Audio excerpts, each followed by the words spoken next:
Oke.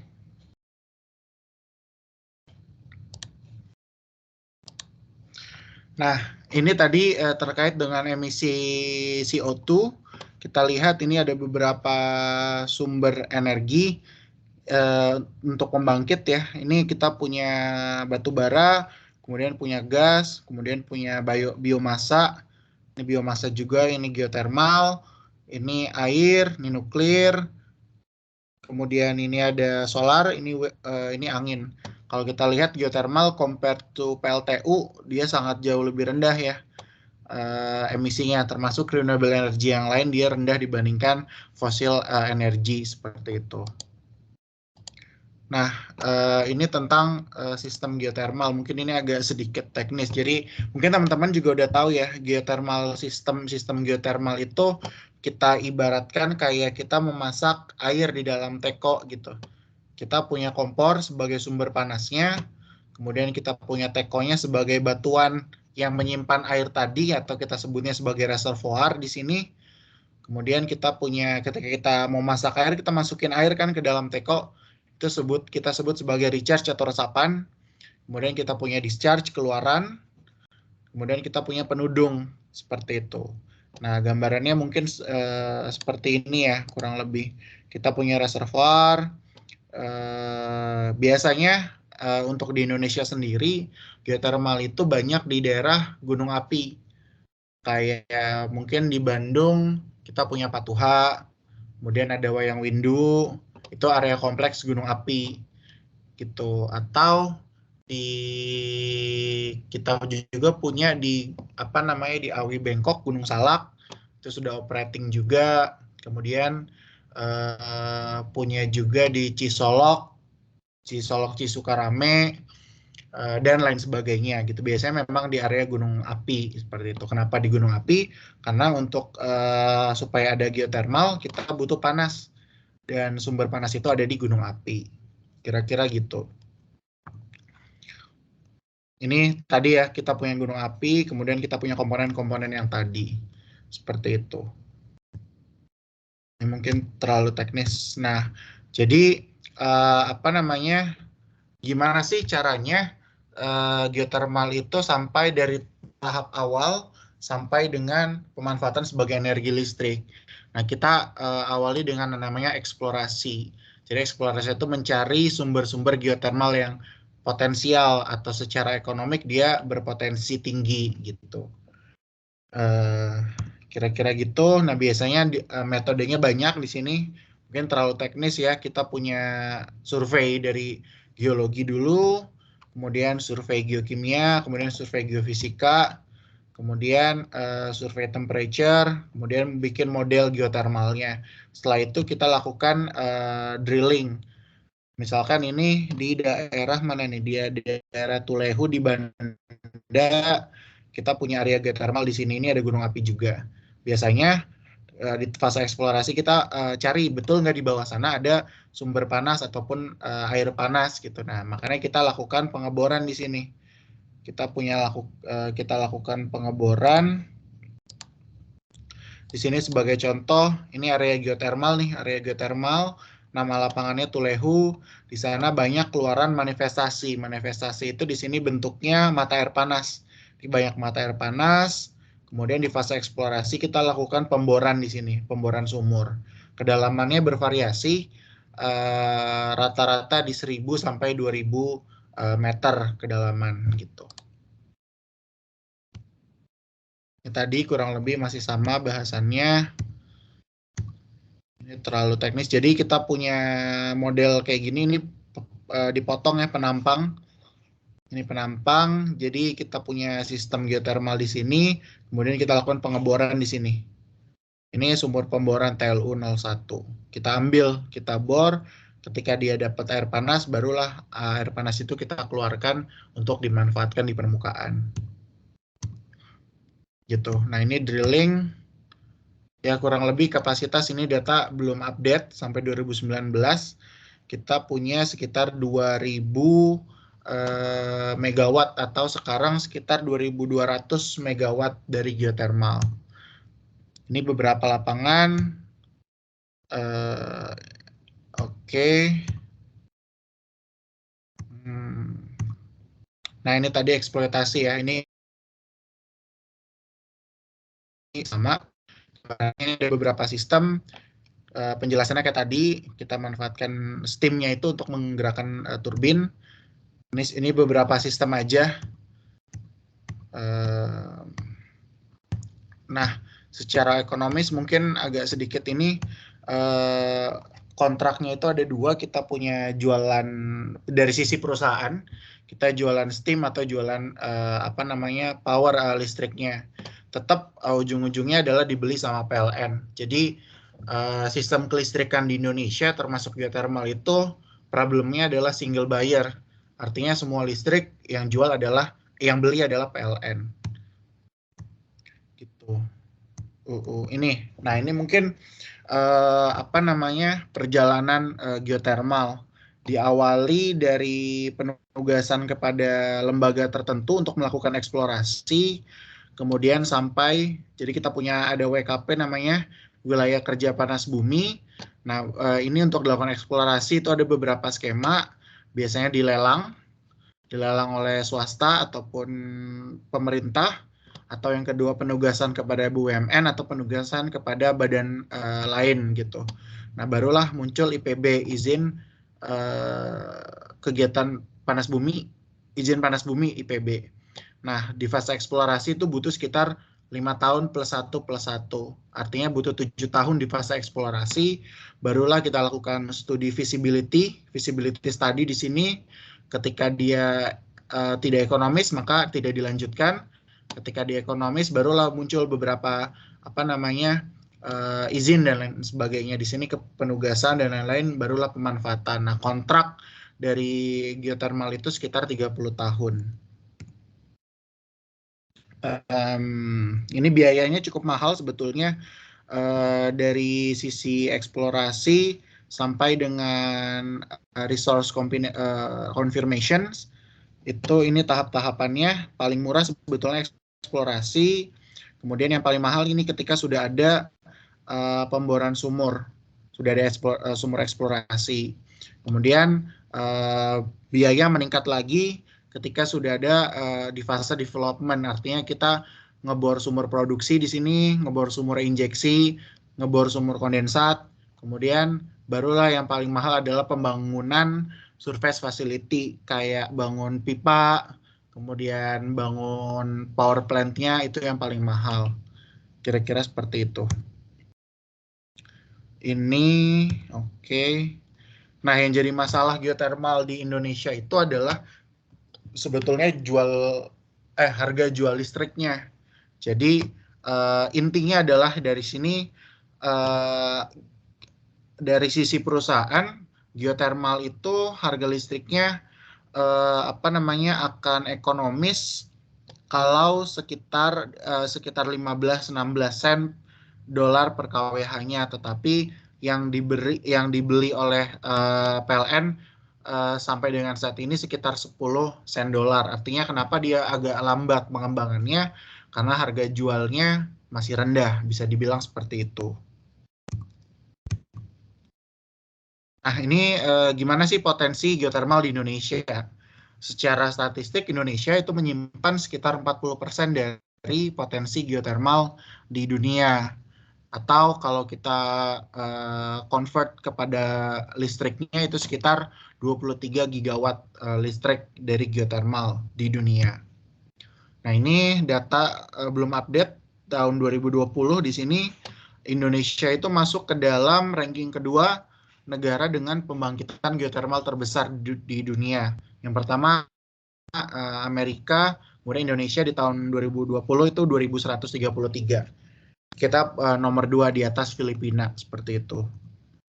Ini contoh beberapa lapangan di Sumatera, kita ada beberapa sebetulnya. Kita punya Sarula, ini yang gede 330 megawatt. Kemudian ada Sorik Marapi yang mungkin teman-teman juga pernah dengar beberapa fatality kecelakaan kerja di lapangan Sorik Marapi punya KS Orka, seperti itu. Kemudian di Jawa banyak, kita punya di Jawa Barat sendiri, kita punya Kamojang, Patuha, Awi Bengkok, Darajat, Wayang Windu, Karaha, itu yang sudah beroperasi. Kemudian di Jawa Tengah hanya Dieng. Kemudian di Jawa Timur saat ini masih pengembangan di Kawah Ijen. Ini foto-foto beberapa lapangan di Jawa. Kita punya Kamojang, kemudian Darajat, kemudian Gunung Salak di sini, ini Wayang Windu, ini di Dieng. Sulawesi baru ada satu di Lahendong. Nah ini apa namanya, status ini belum update juga sebetulnya. Yang intinya adalah dari total potensi geothermal di Indonesia itu baru sedikit sekali, about 10% yang sudah dimanfaatkan sebagai listrik. Seperti itu. Saat ini di tahun 2020 kita punya 2.133 megawatt. Ini target pemerintah 7.200 yang kayaknya nggak mungkin juga kita dapetin 7.200 di 2025. Seperti itu. Nah ini masalah yang ada di geothermal. Yang pertama adalah masalah eksplorasi. Itu mahal. Drilling itu ngebor satu sumur itu sekitar 5-10 juta dolar per sumurnya. Kemudian risikonya tinggi, sukses rasionya less than 50%. Gitu. Kemudian yang kedua terkait dengan lahan. Biasanya geothermal itu ada di area hutan. Yang sulit adalah hutan lindung dan hutan konservasi. Seperti itu. Kemudian masalah sosial, culture, dan masalah lingkungan. Yang utama yang sebetulnya menghambat itu adalah sosial. Artinya banyak penolakan dari warga atau masyarakat terhadap energi geothermal. Seperti itu. Atau yang kedua adalah culture. Beberapa lapangan geothermal itu lokasinya di area yang punya nilai budaya yang tinggi. Seperti di Gunung Lawu itu sebetulnya area potensinya itu ada di area-area candi. Seperti itu. Artinya ketika ingin melakukan pengembangan akan sulit mendapatkan izin terkait dengan culture seperti itu. Dan terkait market, tadi sudah saya bilang juga single buyer untuk listrik itu. Artinya harga electricity itu belum komersial untuk pengembang dari sisi pengembang. Artinya masih dibeli murah sama PLN. Kira-kira gitu. Mungkin itu sih sedikit ya.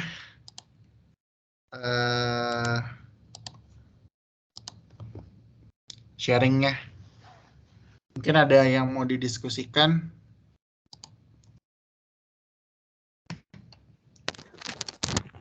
Ada Yud. Yud sekarang lagi di mana Yud? Dieng. Di Jakarta. Oh Jakarta. Siap. Gimana Kang Farhan? Ya. Terima kasih. Wah luar biasa sekali penjelasannya Kang Yuda. Ini awalan saja dulu. Yang pertama itu padanan megawattnya kayak gimana? Ya mungkin biar menjelaskan bahwa megawattnya bisa menerangi listrik berapa kota misalnya. Atau padanan itu gimana lah untuk gambaran kami saja. Itu yang pertama. Terus yang keduanya, memang kami menunggu tadi Cianjur nggak disebut-sebut. Kalau nggak salah beberapa waktu yang lalu, beberapa tahun gitu, memang ditemukan katanya ada potensi geothermal di Cianjur yang kedua terbesar di mana gitu. Nah ini kalau misalnya ada memang datanya sampai dari berdasarkan penjelasan tadi sampai sejauh mana, namun tadi ada tahapan-tahapan menurut undang-undang itu kalau tahu ada datanya mohon penjelasannya. Terima kasih, mungkin itu dulu. Mungkin langsung aja ya. Yang pertama terkait dengan padanan, mungkin hitungannya pakai ini ya, Kang. Apa namanya? Kapasitas rumah ya. Rumah rata-rata di berapa kilowatt ya? 1.200 gitu ya. Rata-rata rumah kan 1.200 kilowatt kan ya. Kalau misalkan geothermal misal satu lapangan Dieng lah ya. Dieng 60 megawatt kan berarti 60.000 kilowatt dibagi dengan satu rumah rata-rata 1.200 kilowatt itu sekitar 50 rumah dalam 1 jam. Artinya pembangkitan 60 megawatt itu per jam. Gitu. Cuman untuk supply geothermal itu kita langsung masukin ke pembangkit Jawa Bali Untuk yang di Jawa, jadi memang yang dialirkan ke rumah-rumah kita itu apa namanya sudah gabungan sih dari geothermal, kemudian dari PLTU dan lain sebagainya, gitu sih. Untuk yang kedua, sebetulnya sejujurnya kurang ini juga ya, kurang update juga terkait dengan potensi yang di Cianjur.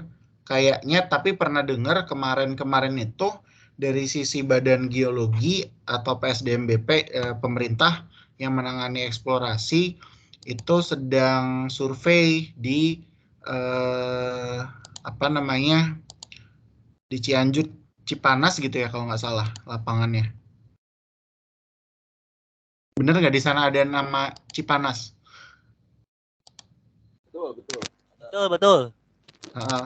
Nah, itu tahapannya sebetulnya masih di tahap sini. Karena yang melakukan Badan Geologi atau pemerintah yang kita sebut sebagai survei pendahuluan dan atau survei pendahuluan dan eksplorasi SPE di sini. Jadi tahapannya masih sangat awal ketika itu kemarin ya. Kita masih di tahap ini, barulah selesai hasil dari kajian itu keluar WKP. Mungkin nanti ke depan namanya WKP Cipanas gitu. Nah, barulah WKP ini dilelang atau ditugaskan kepada BUMN untuk mengembangkan. Jadi masih di tahap awal sekali. Mungkin itu ya. Apakah terjawab?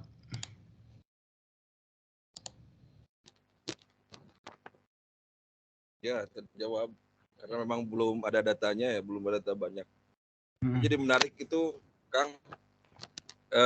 Biasanya kan beberapa hal yang tadi jadi apa ya disebutnya itu kendala dalam dalam proses penarikan geotermal itu salah satunya adalah yang kayak tadi di Dieng itu kawasan candi.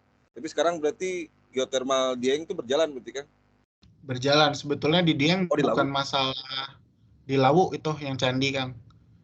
Jadi ceritanya Akhirnya Gunung Lawu itu awalnya ditugaskan atau yang dapat lapangan itu PGE Pertamina Geothermal. Dia sudah lakukan eksplorasi, mungkin sosialisasi dengan masyarakat juga. Akhirnya PGE menyerah mengembalikan lapangan itu kepada pemerintah karena tetap ada penolakan. Gitu. Jadi sampai dengan saat ini status terakhir Lawu itu bukan milik siapa-siapa, jadi dibalikan ke pemerintah. Gitu. gitu. Memang salah satu yang muncul di isu geotermal Cianjur itu juga ada beberapa pro kontra tentang masalah itu. Jadi kayaknya memang sesuai dengan apa yang tadi dipresentasikan. Terus satu lagi mungkin dari saya, dari tadi proses tadi dari mulai dari reservoir terus masuk ke sana. Kemarin tuh ada isu sedikit tentang karena kemarin kan ada kejadian gempa di Cianjur. Memang ada prosesnya itu ada hubungan nggak gitu, ada pengaruh terhadap gempa nggak? Sebetulnya mungkin kalau kita relate ke Cianjur kemarin gempanya nggak ada kaitannya sama geothermal, Kang. Itu proses yang kita sebut proses tektonik gitu. Nah, kita juga lakukan di Geodipa itu di lapangan Dieng kita lakukan monitoring gempa yang kita sebutnya micro earthquake. Itu kita sudah lakukan dari tahun 2020 sampai dengan 2022 dan muncul sebetulnya gempa tetapi magnitudonya paling besar itu 1,2 atau 1,5 yang artinya itu tidak terasa oleh manusia gitu. Jadi bisa dibilang gempa yang dihasilkan oleh geothermal itu memang ada tapi kita sebutnya micro earthquake yang magnitudonya kurang dari 1,5 skala magnitudo gitu. Artinya tidak terasa. Kalau misalkan di lapangan tertentu di lapangan geothermal terutama ada gempa, itu kemungkinan besar memang dari proses tektonik gitu. Terima kasih. Siap. Terima kasih Dr. Anies.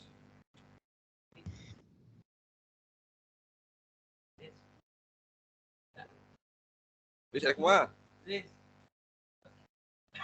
Kalau Kang Yuda jadi sekarang tuh bagian apa kan? Sekarang kalau secara posisi namanya geochemist. Geochemist itu geokimia. Saya kebetulan ngurusin lapangan Dieng.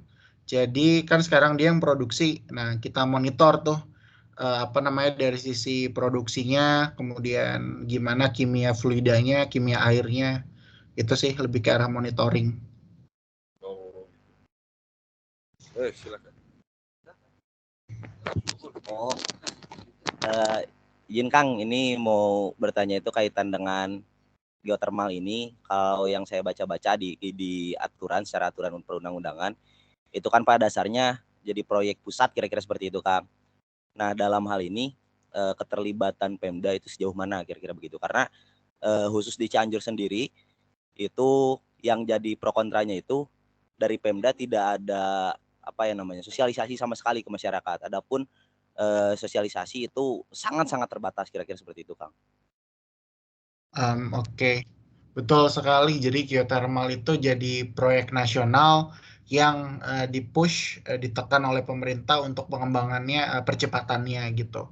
Nah, ngomongin tentang apa namanya peran Pemda, sebetulnya betul tadi peran Pemda itu dia membantu karena tadi kan kalau ketika kita punya lapangan, kemudian ditugaskan misalkan kepada BUMN, kepada Pertamina misalkan. Nah, yang akan mengembangkan lapangan itu adalah Pertamina. Tetapi Pertamina tidak bisa lepas juga dari peran pemerintah daerah, terutama terkait dengan sosialisasi kepada masyarakat gitu. Artinya itu adalah sosialisasi kepada masyarakat sebetulnya tugas dari pemerintah daerah. Dan mungkin kapasitasnya kalau kita bicara di tahap eksplorasi, kalau bicara tentang teknisnya pasti perusahaan itu yang akan handle gitu. Tapi kalau urusan sosialisasi atau hubungan kepada masyarakat, menjelaskan tentang proyeknya kepada masyarakat itu adalah tugas dari pemerintah daerah sih. Baik dari level kabupaten ataupun dari kecamatan dan terus ke bawah. Kira-kira gitu. Karena memang kita pun di Dieng itu karena lapangan Dieng itu dia dekat sekali dengan perumahan warga dan kita selalu melibatkan pemerintah setempat, desa ataupun kecamatan, itu ketika kita melakukan kegiatan apapun itu kita selalu koordinasi dengan pemerintah setempat untuk sosialisasi kepada warga. Mungkin itu sih sejauh yang saya tahu terkait dengan peran warga, peran pemerintah daerah ya.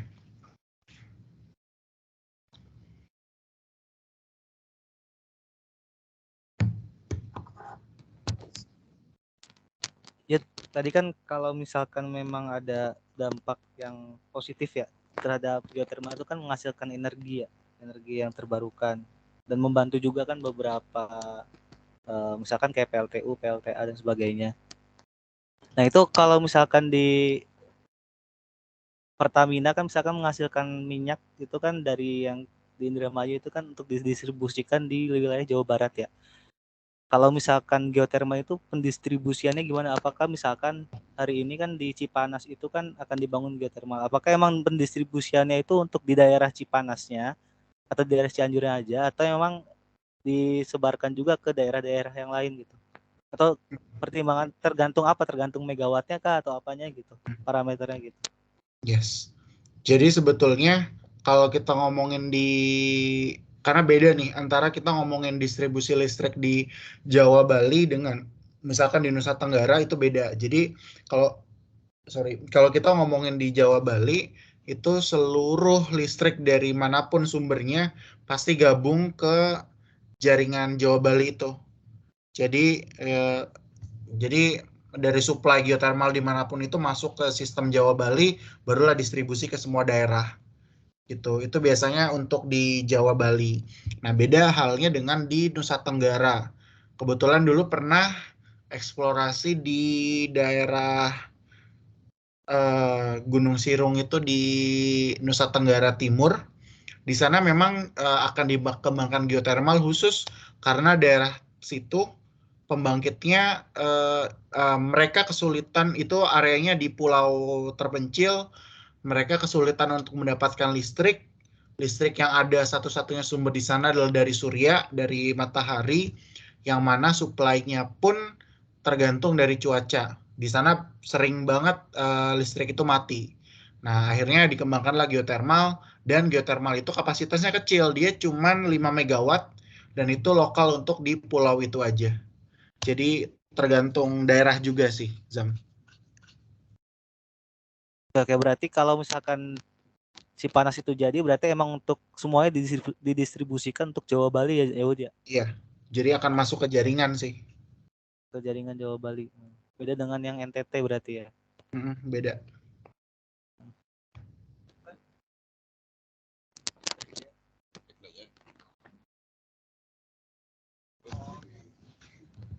Sambil itu teh, ini teh di bawah SDM ya, Kementerian SDM yang gini. Yang Itu mana, Kak? Instansi-instansi yang terlibat dalam pemerintahan teh. Iya, betul, di bawah SDM. Untuk yang eksplorasi ya, biasanya memang di bawah SDM. Terus ada titipan pertanyaan ketika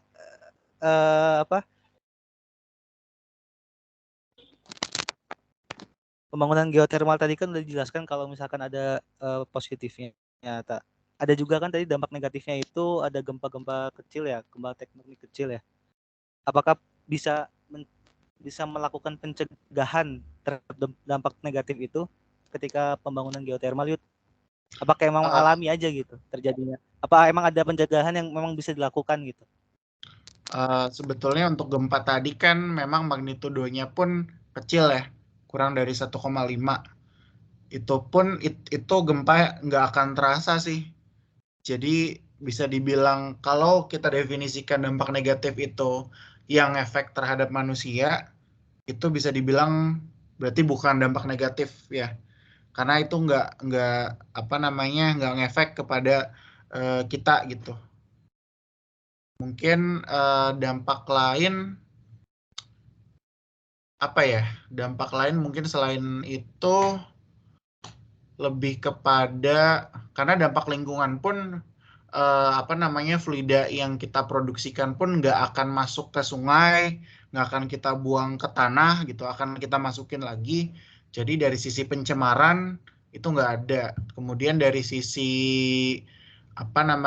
dari sisi polusi udara ataupun carbon emissions itu juga kecil gitu.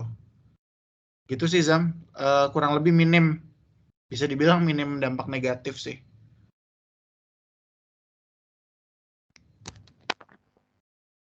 Terus ini Kang, kaitan dengan geothermal ini pasti kan butuh lahan yang cukup luas. Nah, kira-kira luas lahan yang diperlukan untuk satu apa ya bahasanya?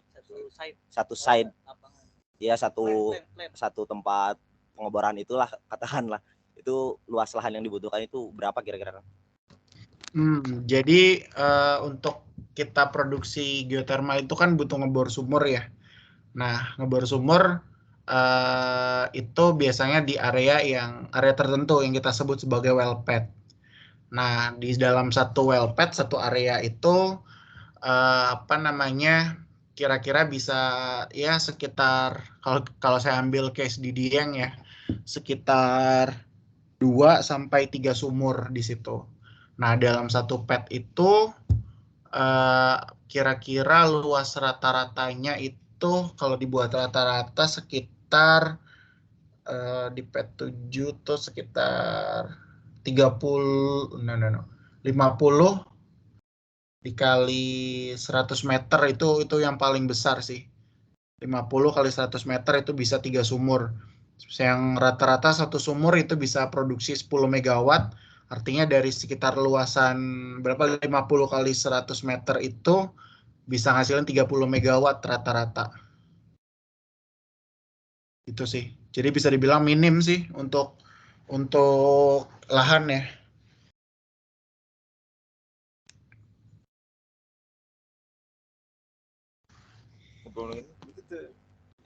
Bisa hektar-hektar aja.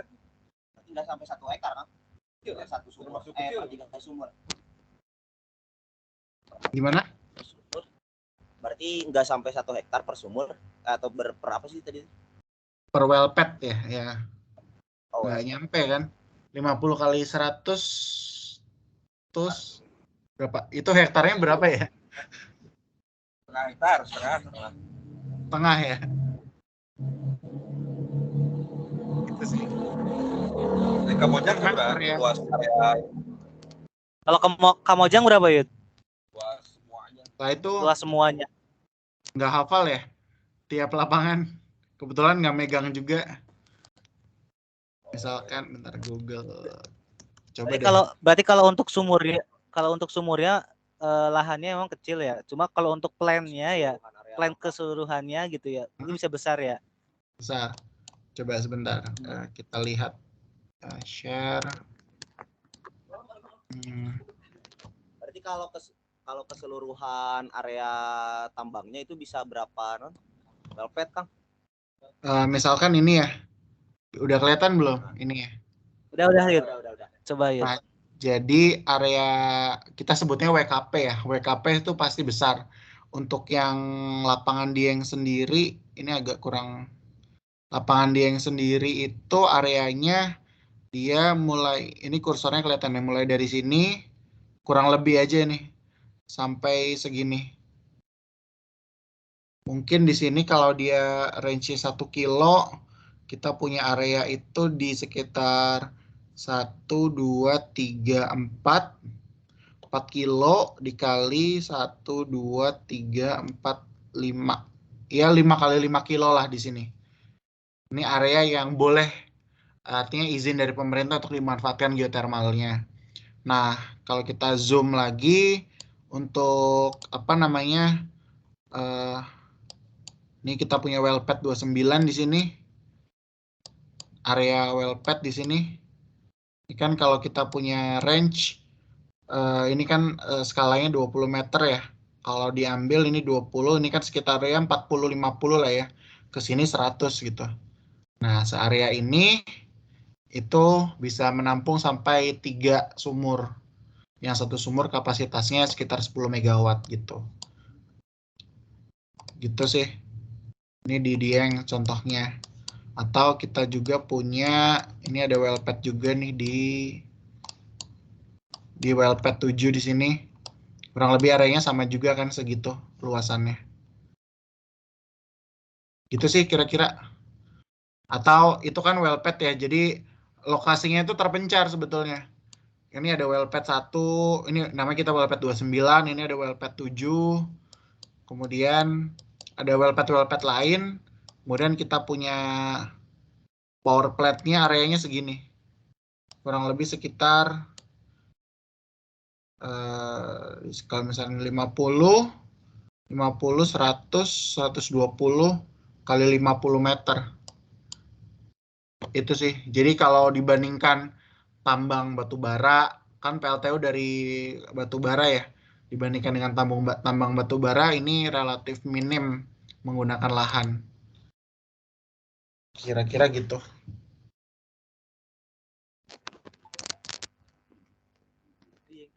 Kalau yang di Dieng atau di Kamojang itu kan secara keseluruhan total, baik itu katakanlah kalau kayak tambang galian mah per lubang sama area buat olah dan sebagainya itu ngabisin luas berapa kecamatan kira-kira, Kang? Kalau tadi ya case-nya misalkan sebetulnya kalau ini maksudnya ngabisin kecamatan itu meratakan kecamatannya atau areanya ada di berapa kecamatan? Nah, kayak ya areanya ada di beberapa kecamatan gitu. Iya, areanya memang terpencar ya. Ini kalau Dieng kan dia antar kecamatan ini ya deket ya. Jadi ada sumur yang di kecamatan A, kemudian kecamatan B. Kurang lebih sih area sumur kita ada di 2 kecamatan. Dari satu sumur ke sumur lain jaraknya kira-kira berapa itu? Kira-kira berapa ya tadi? Sekitar mana sih ini? Share sumur ke sumur ya. Sumur kita ini yang paling dekat ada nih. Kita punya ini well pad 28, kemudian ya ini ada well pad 31, jaraknya cuman 100 meter maksimum di sini. Di sini ini yang paling dekat. Kemudian ada juga yang paling jauh. Ini kan tadi kalau dilihat ini ya, ini well pad 31 di sini. Kemudian ini ada well pad 7, ini ada well pad 29. Jaraknya berapa nih? Antara 29 ke 7 sekitar 500 meter mungkin di sini. Tapi memang antar well pad ini, area sini bukan area geothermal, ini udah dimanfaatin warga buat perkebunan gitu. Jadi kita cuma ambil sekecil ini aja. Sisanya memang punya warga gitu, sudah dimanfaatkan oleh dengan perkebunan gitu. Kira-kira gitu sih. Kebayang nggak ya? Kejawab nggak pertanyaannya? Mantap.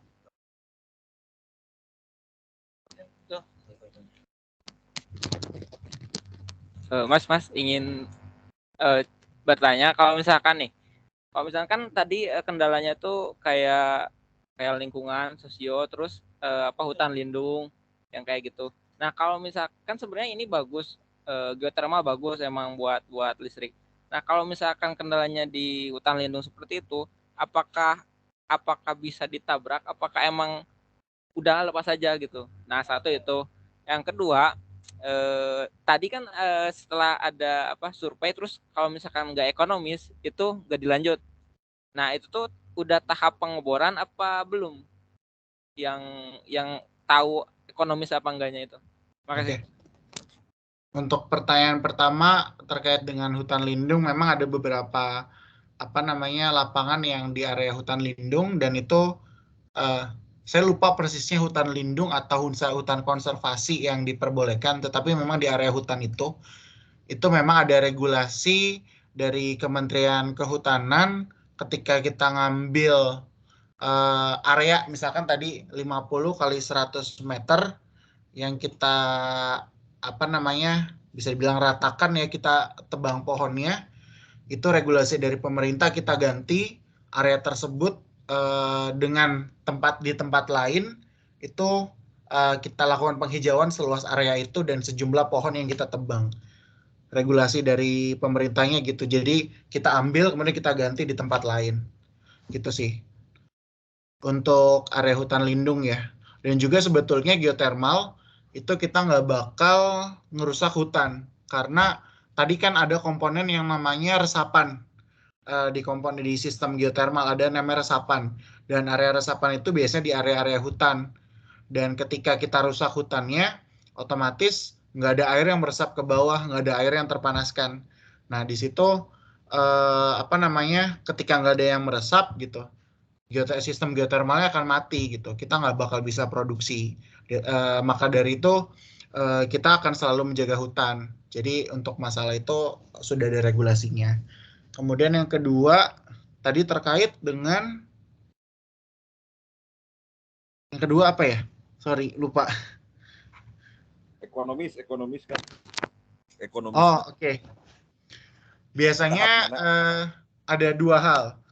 Yang pertama, bisa kita lihat ekonomis atau enggak itu di tahap awal. Bentar, coba share ya. Di tahap, oke. Biasanya dari sini, dari SPE ini, kita udah bisa memutuskan, ini kayaknya lapangannya nggak ekonomis deh, potensinya kecil. Ini bisa. Atau yang kedua, itu ketika, mungkin dari sini ya, kita bisa lihat ekonomis atau enggak itu dari sini. Ketika sebenarnya bisa dari manapun itu. Di sini misalkan dari geologi, geokimia, geofisika, oh lapangan ini temperaturnya rendah, cuma 100 derajat Celcius. Itu bisa langsung dibilang nggak ekonomis. Atau yang kedua, kita sudah lakukan di sini sumber eksplorasi. Sumber eksplorasi di sini juga bisa mengatakan bahwa oh ini tidak ekonomis. Gitu. Jadi sampai dengan sumber eksplorasi itu biasanya sudah bisa memutuskan dia sudah tidak ekonomis gitu. Gitu sih kira-kira.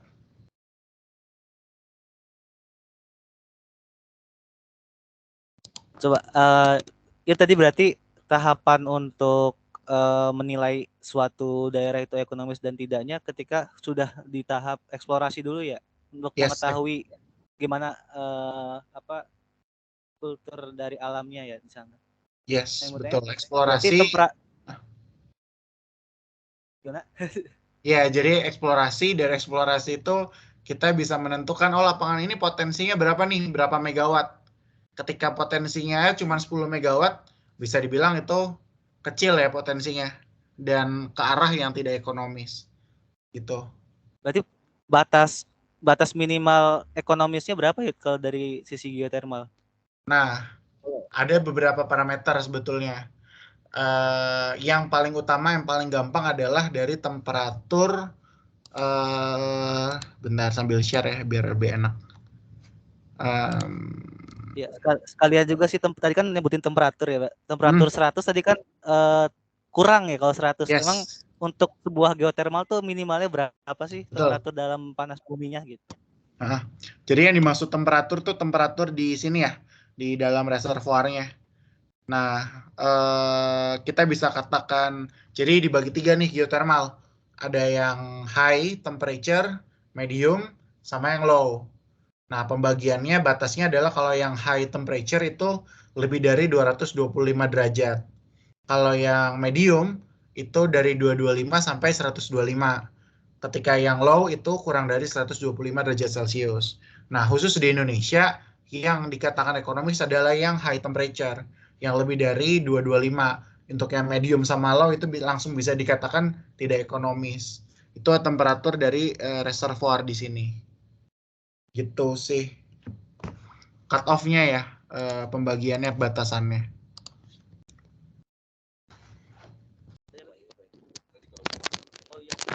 Nah, berarti kan kalau sudah diketahui hasil eksplorasi bahwa misalkan tidak ekonomis, nah ini si sumurnya itu ditutup lagi kah atau seperti apa kira-kira begitu? Termasuk Yes. juga kalau misalkan izin tambangnya udah habis, kan kalau saya baca di UU 27 2003 itu 30 tahun harus perpanjangan lagi, katakanlah tidak diperpanjang lagi. Nah ini dengan sumur bekas penggalian geothermal itu digimanain kira-kira gitu? Kalau di tahap eksplorasi, kita sudah bor sumur, kemudian katakan lapangannya tidak ekonomis, sumurnya ditutup. Kita ada sebut namanya P&A, plug and abandon. Jadi sumur itu tadinya kita buat lubang, kemudian kita masukkan semen dan ada komponen tertentu kayak gampangnya dikasih semen supaya itu sudah tertutup, jadi nggak ada yang bocor keluar. Itu kalau tidak ekonomis. Namanya P&A, plug and abandon. Atau yang kedua tadi ketika sudah berproduksi, masa produksi 30 tahun, kemudian kontrak berakhir, perpanjang atau enggak. Yang jelas sih pasti diperpanjang. Yang jelas pasti diperpanjang. Kayaknya di Indonesia belum ada yang lebih dari 30 tahun dan tidak diperpanjang. Mungkin itu. Jadi kayaknya nggak mungkin setelah 30 tahun terus berhenti gitu sih.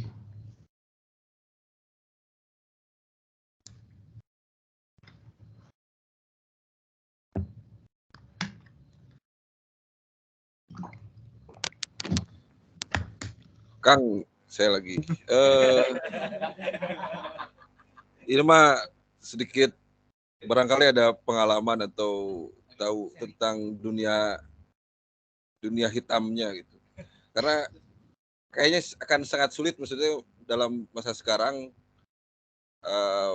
menafikan itu. Kayak kita tahu bahwa AMDAL itu harus, tapi kadang di AMDAL itu juga calon nawe gampang gitu untuk gitu. Jadi banyak sekali hal-hal seperti itu. Nah, termasuk mungkin tadi kan ada tender yang diberikan. Ya gimana lah pokoknya tentang orang-orang yang banyak mencari keuntungan dari pemanfaatan geothermal ini. Hal-hal seperti itunya Kang, barangkali ada pandangan atau pengalaman gitu seperti itu. Sebetulnya kayaknya belum pernah deh. Karena nggak berhubungan langsung dengan hal-hal begitu sih. Jadi lebih ke teknis. Jadi gitu.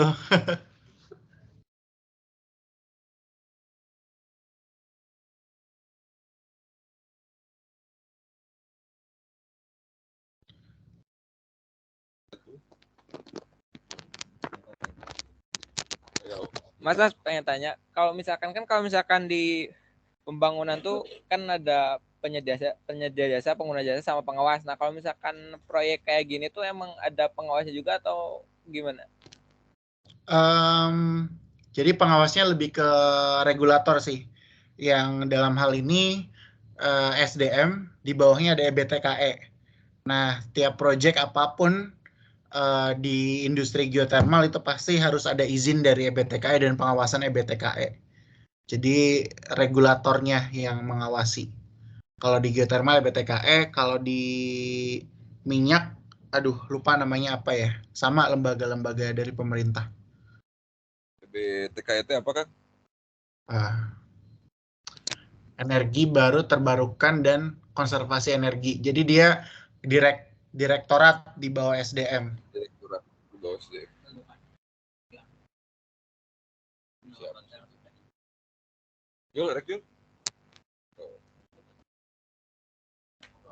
Langsung aja nggak apa-apa di sini.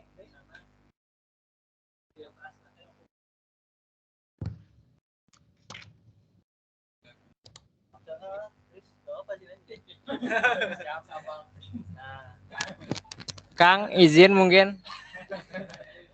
Yes. Ini Kang, mungkin terkait kenapa untuk pengeboran sumurnya itu mahal, sama kenapa tingkat keberhasilannya itu di bawah 50%. Mungkin itu aja Kang. Terima kasih. Oke. Jadi sebetulnya rata-rata ngebor sumur baik minyak ataupun geothermal itu kan ke dalam ya sekitar 2 kilo, rata-rata 2.000 meter. Itu memang dari sisi teknologi drilling atau pengeborannya pun mahal gitu. Memang harga pengeboran sumur-sumur geothermal, minyak itu di harga segitu. Nah, kemudian terkait dengan apa namanya success ratio itu karena sebetulnya sulitnya geothermal itu kita tidak bisa memprediksi dengan tepat apa yang ada di bawah gitu. Jadi namanya subsurface atau bawah permukaan itu uncertainty atau ketidakpastiannya tinggi banget. Tidak hanya geothermal, sebetulnya migas pun resiko gagalnya tinggi juga gitu. Karena kalau kita ngomongin geologi ya, di migas tuh gampang sebetulnya karena batuannya layernya jelas gitu. Kita bisa survei dengan misalkan geofisika seismik, mungkin pernah dengar seismik, itu bisa lihat tuh di mana layer yang ada minyaknya. Nah, kalau di geothermal itu kan batuannya batuan gunung api. Batuannya nggak teratur gimana urut-urutannya, bentukan di bawahnya. Nah, maka dari itu kadang gagal juga ngebor geothermal gitu. Oh, jadi keingetan Kang. Berarti sampai tahu kita ada potensi, misalnya di Cianjur ada potensi itu, berarti berangkat dari mana itu teh? Awal dasarnya. Awalnya dari geologi. Geologi yang jelas gampangnya gini.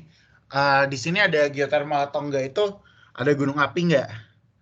Nah, awalnya dari situ. Ketika ada gunung api, ditarik lagi pertanyaannya, gunung apinya ini umurnya berapa? Ini dari sisi geologi. Umurnya dia masih muda atau udah tua banget, gunung api purba. Ketika masih muda berarti ada potensi. Barulah dari situ ada manifestasi nggak, ada mata air panas nggak. Ketika ada mata air panas, semakin kuat indikasi ada potensi. Barulah dari situ dilakukan survei, pemetaan geologi, kemudian sampling air di mata air panasnya, kemudian di run survei geofisika, barulah di situ terlihat ada potensi atau enggak. Jadi yang sukses rate 50% itu berdasarkan itu, kemudian dilakukan eksplorasi, dan karena 50% mungkin juga hasil tadi sampling itu juga tidak sesuai, mungkin gitu Kang ya? Betul. Jadi 50% itu dari survei geologi, geokimia, geofisika udah dapet nih kira-kira misal dari konsep itu kira-kira temperaturnya berapa derajat, kedalamannya berapa. Nah, barulah dibor itu 50% suksesnya. Gitu. Oke. Terus berarti berhubungan sama, karena kan potensi geotermal di Cianjur itu disebut-sebut kedua terbesar sedunia, salam dunia. Iya, benar. Itu teh berarti berdasarkan potensi watt yang dihasilkan berarti ya? Iya, betul. Arti berarti orang guys dulu sih. Siap kan? Ya, ada lagi. Nah tadi kan salah satu dinosaurus. Nah, ciri-ciri tadi kan salah satu untuk melihat bahwa ada potensi geotermal kan dengan cara melihat di lokasi tersebut ada gunung berapi atau enggak ya. Nah, tadi juga ditarik ke sana ciri-ciri atau karakteristik gunung berapinya kayak gimana, yang purba atau yang masih milenial gitu. Nah, batas antara purba dan milenial tuh gimana ya? Oke. Atau Sebetulnya cara mengidentifikasinya lah gitu. Kalau ini ini udah lama nih gitu. Atau emang ngelihatnya dari aktif atau nggak aktif ya, kan banyak ya sekarang gunung berapi yang udah nggak aktif dan masih ada yang aktif gitu. Sebetulnya justru yang kita menghindari juga gunung api yang aktif. Jadi kayak gunung aktif banget tuh Merapi. Merapi aktif kan?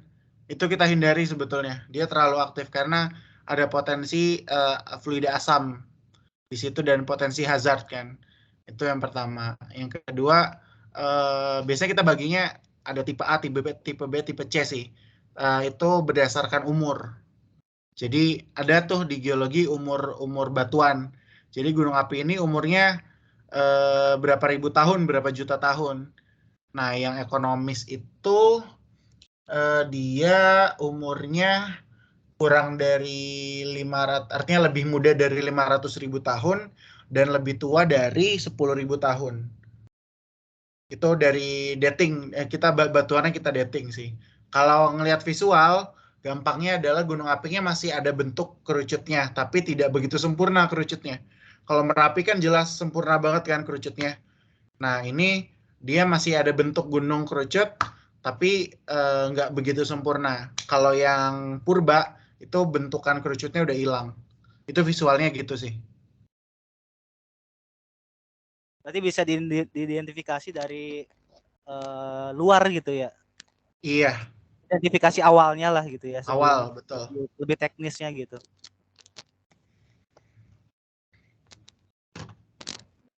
Terus ini Kang, kalau saya baca di UU 27 tahun 2003 di pasal 7-nya itu kan ada kewenangan kabupaten kota itu memberdayakan masyarakat sekitar.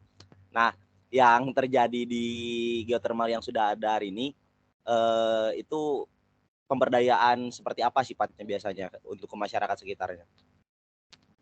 Mungkin saya berkaca dari lapangan yang kita punya aja ya di Dieng. Itu ketika kita operation, itu ada yang pasti yang gampangnya adalah kita tarik tenaga lokal lah, pekerja. Kita buka lowongan untuk masyarakat lokal. Itu yang paling utama. Jadi di kegiatan itu banyak sekali warga lokal yang bekerja di Geodipa. Itu sih kalau gampangnya ya, yang kita lakukan sampai dengan saat ini. Gitu.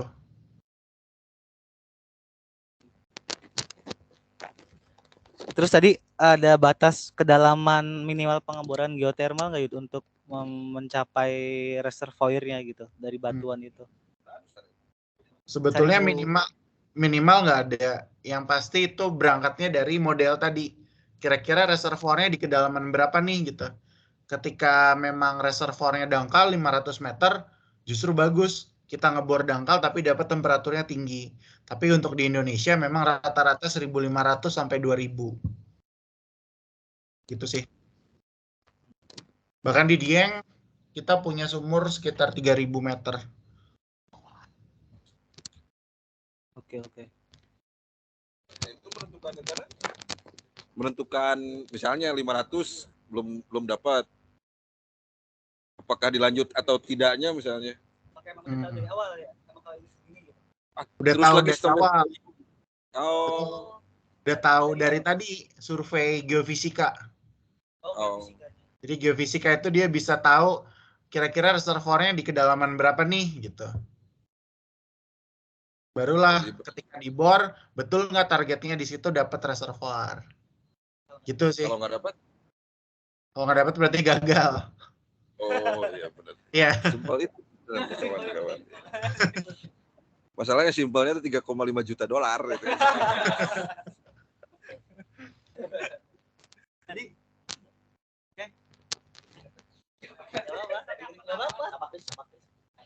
Cuma jokes. Apakah geotermal masuk? Karena di zaman. Jadi sebenarnya rekan-rekan, setiap hari itu ada gempa di dunia itu. Jadi sebenarnya lamun tadi disebutkan mikro gempa, mikro amplitudo, sebenarnya memang selain geotermal juga biasa ada gempa gitu. Jadi biasa, memang 2,5 meletik, di kedalaman 1000 mah gitu. Meren itu guys 1000. Gitu. Ya begitu. Kang Ida ngomong-ngomong sudah menikah? Belum? Sama ya sama temen. Iya, temennya juga belum. Kapan? Nggak ada sambungan. kalau yang penjelasan itunya kan kemarin gempa di Sesar Cimandiri ya. Nah di Sesar Cigenang, itu ada dalam ilmu geologi ada penjabarannya nggak ya? Secara ilmu geologinya. Gempa kemarin di Cianjur gitu. Beralih kan ada kali ya apa kaji atau mata kuliah tentang gempa gitu ya? Ada. Nah itu. Ada. Cuman udah lupa ya. Jadi sekilas sih kemarin yang sempat dengar itu gempa yang terjadi di Cianjur kemarin itu sesarnya baru diidentifikasi. Yang selama ini udah kita identifikasi itu sesarnya sesar Cimandiri yang sesar besar itu. Dan dia adalah apa ya bisa dibilang anak sesar lah gitu. Gitu sih kalau ngomongin sesar kayaknya udah lupa ya.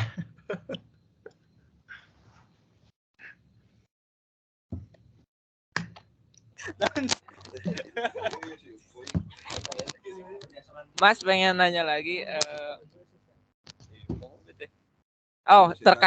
Terkait geotermal itu untuk dana geotermal itu pertama dari mana? Kemudian, nah terkait dana geotermal itu dibandingkan dengan PLTU dan pembangkit listrik yang lain itu lebih ekonomis yang mana? Nah, ketika pembangkit itu lebih murah, apakah bisa berefek kepada masyarakat secara langsung, misalkan jadi bayar listrik jadi lebih murah atau gimana mungkin. Jadi ada apa ya? Ada efek yang panjang yang sangat menguntungkan masyarakat. Oke. Kalau apa namanya biaya pembiayaan proyek geotermal itu biasanya kita pinjam ke banyak sih pendanaan dari luar. Ada World Bank, ada IDB. Sekarang kita di Geodipa itu peminjaman dari IDB, Asian Development Bank. Jadi pasti pinjam sih anggarannya. Kemudian, tapi dari pemerintah juga sebetulnya ada ketika lapangannya ini adalah lapangan eksplorasi itu ada dana. Saya lupa nama tepatnya ada fund apa gitu pendanaan dari pemerintah untuk membiayai di tahap eksplorasi drilling, pengeboran eksplorasi. Itu untuk pembiayaan. Kemudian untuk harga dari sisi project sebetulnya compare to PLTU itu untuk nilai pastinya saya nggak begitu hafal tapi kasarnya adalah cost yang dikeluarkan untuk geotermal dibandingkan dengan PLTU memang lebih tinggi geotermal. Maka dari itu sebetulnya untuk mengembangkan geotermal bisa dibilang modalnya gede dibanding PLTU gitu. Makanya tadi ketika modalnya gede dari sisi pengembang itu kita ingin jual listriknya itu di harga tinggi, tetapi PLN masih belinya di harga rendah. Makanya agak sulit ketika pengembangan geothermal terkait dengan deal-dealan dengan PLN gitu, karena memang biayanya gede di awal gitu. Kemudian terkait dengan harga listrik itu sepertinya tidak ada efek sih. Apakah ini banyak dari batu bara ataupun banyak dari geothermal, harga listriknya itu nggak begitu mempengaruhi sih. Maksudnya harga listrik ke masyarakat ya, gitu. Karena itu pasti hitung-hitungannya PLN. Kira-kira gitu.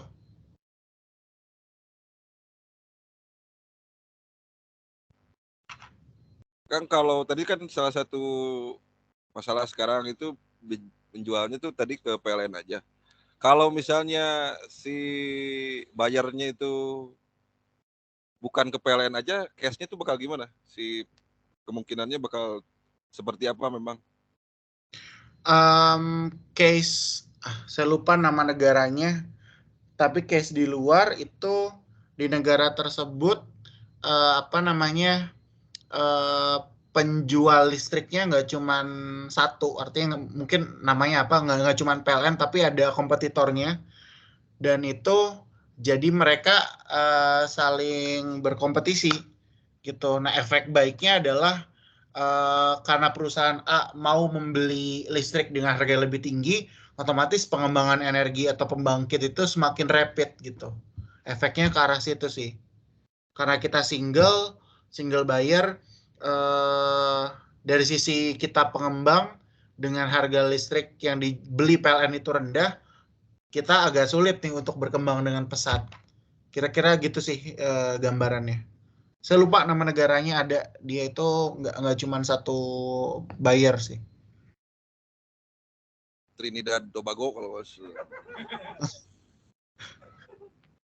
ya, tapi nggak berhubungan itu ya, kalau misalnya harga nanti tinggi, sekarang berkompetitif, tetap tidak mempengaruhi harga jual, kemungkinan harga jual ke masyarakat.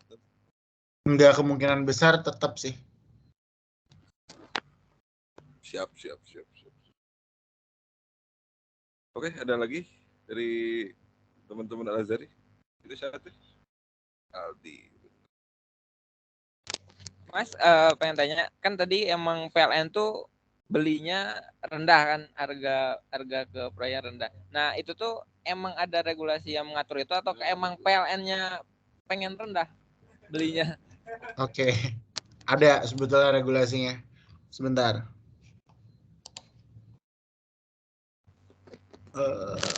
Mana dia? Regulasinya ini kita sebutnya ini harga beli listrik di beberapa daerah. Kita ambil contoh misal di Jawa Barat, Jakarta sama. Jadi ini adalah BPP, biaya pokok pembangkitan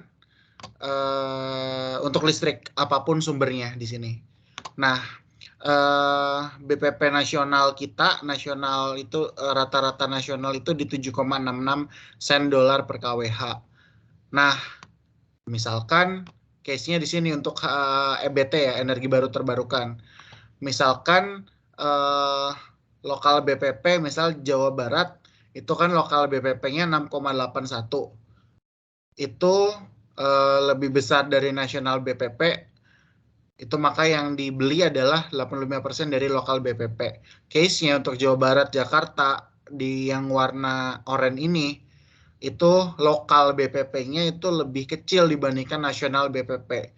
Jadi harga jual atau harga beli PLN terhadap listrik dari EBT di Jawa Barat, Jakarta, Jateng, Jatim sampai Sulsel Bar ini harganya segini nih, 7,28, kemudian 6,81, 6,83 itu aturannya. Jadi harga beli geothermal misalkan di Jawa Barat ya 6,81 sen dolar per kWh gitu. Misalkan di NTT gampang Maluku deh ngitungnya. Maluku itu 20 sen dolar itu lokalnya. Case-nya adalah lokal BPP-nya ini lebih tinggi dibandingkan nasional yang 7,66 kan. Makanya EBT di Maluku dibelinya sekitar 85% dari 20. Artinya 17 sen dolar. Dan itu sudah dinilai menguntungkan. Gitu sih kira-kira. Bayang ya.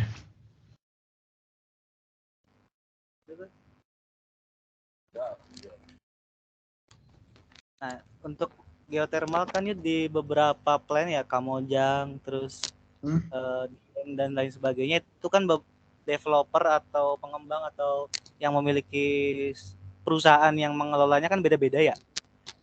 Ada PGE, ada Geodipa dan sebagainya. Apakah emang sama gitu harga jual ke PLN-nya? Apa emang beda gitu? Perbedaan atau persamaannya tergantung apa? Apakah tergantung yang dihasilkan KWH yang dihasilkan dari geothermal, atau memang sumurnya yang lebih banyak, atau kayak gimana gitu? Harga pastinya beda. Saya ambil case di Patuha sama Dieng aja beda harga jual listriknya. Itu balik lagi kepada kontrak di awal, negosiasi kesepakatan di awal sih. Tapi minimalnya tadi tuh yang 6,81 itu misal di Jawa Barat ya. Itu minimal. Kalau nggak salah Patuha lupa di angka 7 gitu atau berapa. Gitu sih. Jadi based on negosiasi aja sih. Negosiasi yang dengan pemerintah awal itu ya berarti dia? Dengan Antara PLN? perusahaan dengan PLN, yes. Oh, perusahaan dengan PLN negosiasi. Yang Patuha sama siapa? PGE? Patuha sama Geodipa dia, yang pengembangnya.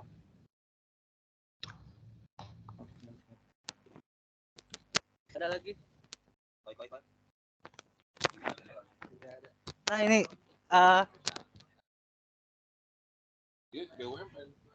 Geodipa masuknya BUMN atau swasta Yud? BUMN. BUMN.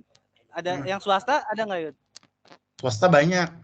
Ada Supreme, Star Energy, yang punya yang Windu tuh Star Energy, Derajat itu punya Star Energy. Terus banyak sih Ormat, Supreme Energy, kayak KS Orka Merapi kemarin itu KS Orka banyak. Oke. Nah, kan kalau nggak salah kan geothermal itu baru baru diketahui banyak orang tuh manfaatnya itu baru sekarang ya Yud ya. Apakah emang itu juga salah satu rencana pemerintah ke depan gitu untuk mengganti sumber energi dari yang ada gitu sekarang, misalkan kayak batu bara, terus PLTA, PLTU dan sebagainya, itu alasannya apa gitu? Apakah memang dari sumber-sumber yang lain sudah dikit, atau memang untuk lebih kepada sisi lingkungannya gitu? Global.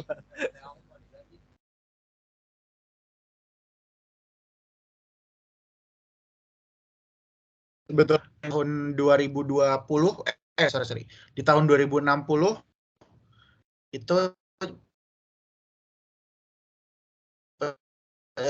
kegiatan kita itu nol emissions gitu, yang mana sumbernya bakal dari EBT. Alasan kenapa kita mencanangkan net zero emissions, basically dua reason itu.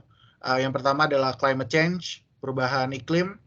Yang kedua adalah sumber energi fosil, batu bara, oil and gas itu sudah habis gitu. Dua alasan itu sih.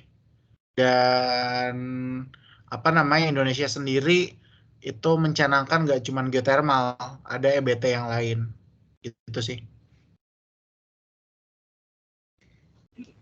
Salah satunya mungkin yang EBT yang lain nuklir ya, yang belum dimanfaatkan ya. Nuklir belum sih. Kalau nggak salah datanya sih Indonesia tuh punya dan kayaknya nggak ada gitu ya. Belum ada. Belum ada.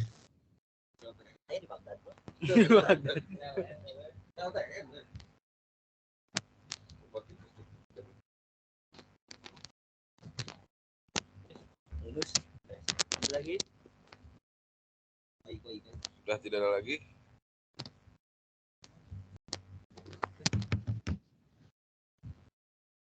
Kapan main ke Cianjur? Kan?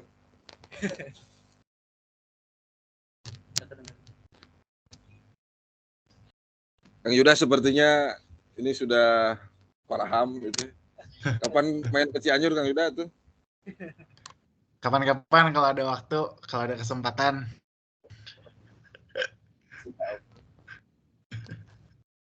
Nah, sekarang paling kita sok we.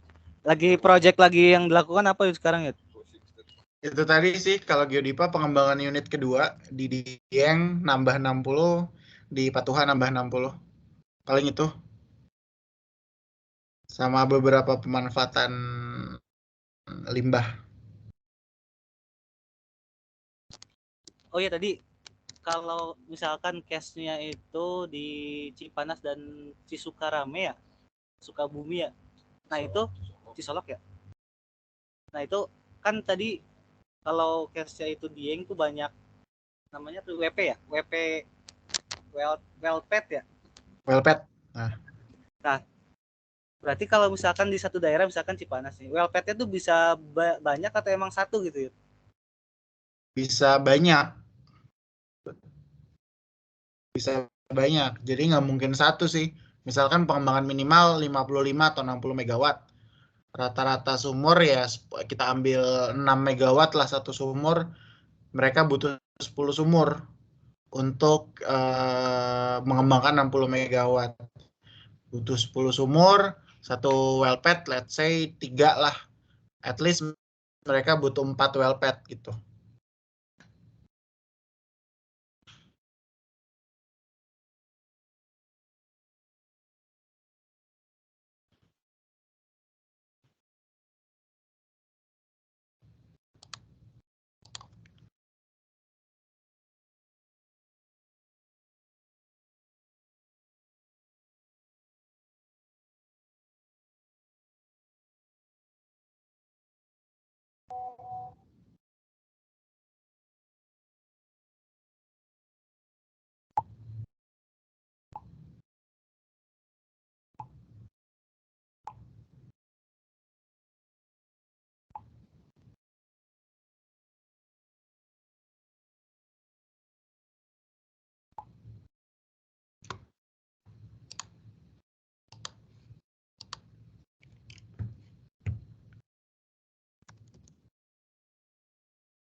Halo, udah bersambung ya? Halo, yes.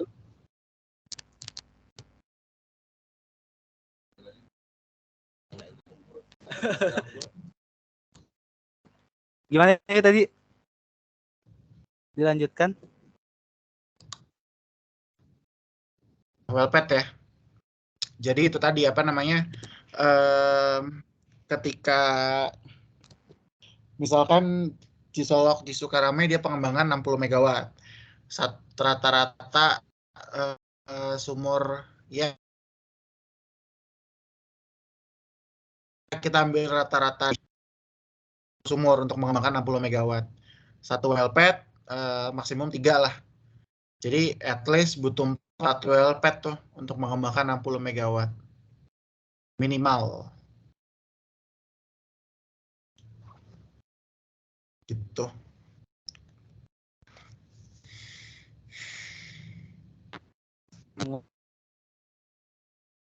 Thermal.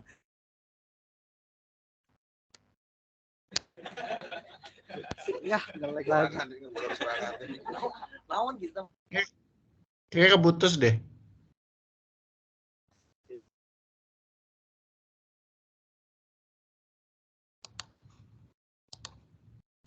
Coba Dar.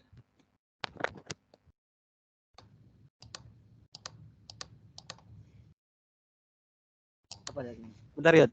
Sinyalnya apa yang namanya?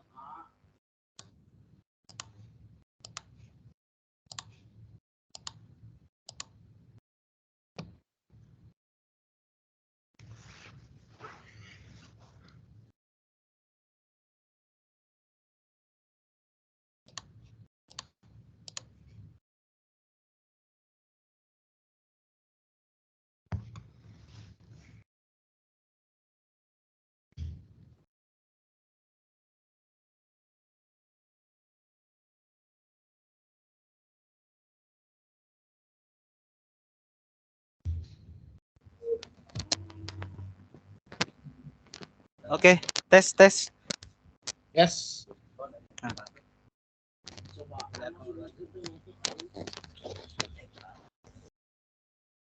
Kang Yuda, Yes. Ya, ini sepertinya jaringan juga sudah tidak mendukung ini teh. Tapi pokoknya Kang Yuda hatur nuhun pisan sudah bisa menyempatkan waktu mengganggu Siap. waktu istirahatnya. Sing sehat, lancar semuanya di sana begitu. Amin. Heeh. Jangan kapok-kapok Kang Yuda ya nanti Siap. ngobrol lagi. Siap, Dok. Terutama kalau misalnya sudah punya apa gambaran tentang di Cianjur nih kayaknya menarik kalau nanti diobrolkan lagi, di-sharingkan lagi. Boleh. Kontak-kontak aja sama Azami nanti. Ini dari Siap. teman-teman juga mengucapkan terima kasih sekali lagi. Siap. Saya kembalikan ke Azam. Siap, terima kasih Yud atas waktu, tenaga, dan ilmunya. Semoga bermanfaat buat kita semua di sini. Amin. Semoga juga menjadi amal baik di akhir nanti. Tutup aja ya Yud ya. Kita ngobrol di WA aja. Boleh. Terima kasih. Cukup sekian. Maaf gak ada hidangan apapun karena Zoom meeting. Biasanya kuduna dibayar ya Yud ya.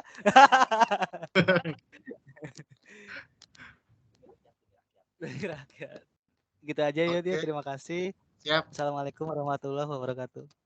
Waalaikumsalam. Terima kasih semuanya. Ya, recordingnya nanti boleh dikirim Yud.